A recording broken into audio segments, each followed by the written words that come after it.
tirka 3 jeer inta u tagay waxaan hooyo aabo wiilkada soo heshiinay inta soo wada soconay macnaha hadda inay igu duceysiin rabaa ma isoo galo iyo wax saas iyo hanti igu xujeen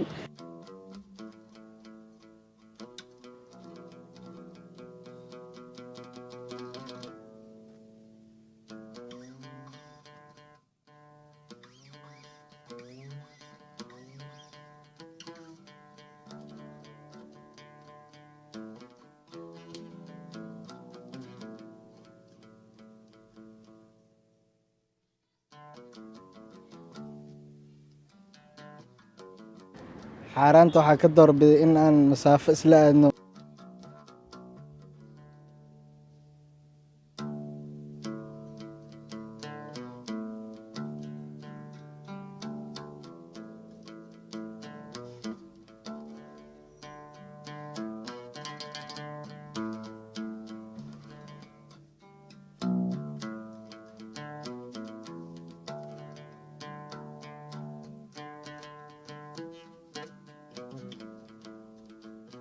abahaagii ku dhalay hadduu xay yahay hadda intuu ku sugan yahay gabarteydii ii sheeg maadaama saafa ay soo aaday 9 kilomitir ay soo geysay gabadhi markay iidina ii weydiis aabahay wuxuu ku maqan yahay ama Kismaayo ama dibaduu ku maqan yahay markay tirahdana alxamdulillaah rabbil caalamiin aabaheedana xay ah sharciyana waxay qabtaa marka gabadh sidaas ay ku sheegto marka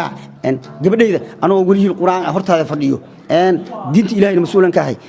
waxaan ka rabaa sheekh wilaayadeyda waa ku saartay ama waa ku wakiistay idana u qabta igu nikaax wiilkan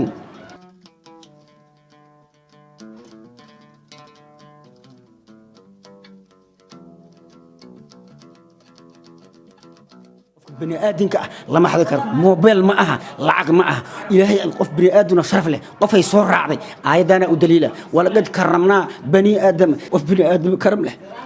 oo sharaf leh اللي يراهو والله صحي ممنوع شرعي وقدوة تاس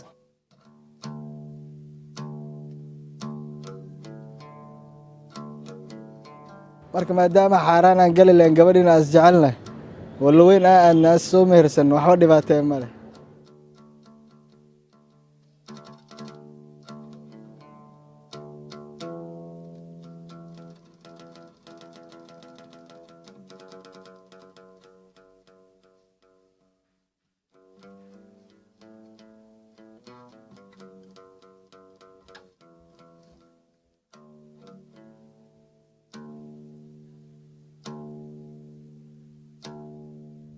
ilaa iyo 7 bilood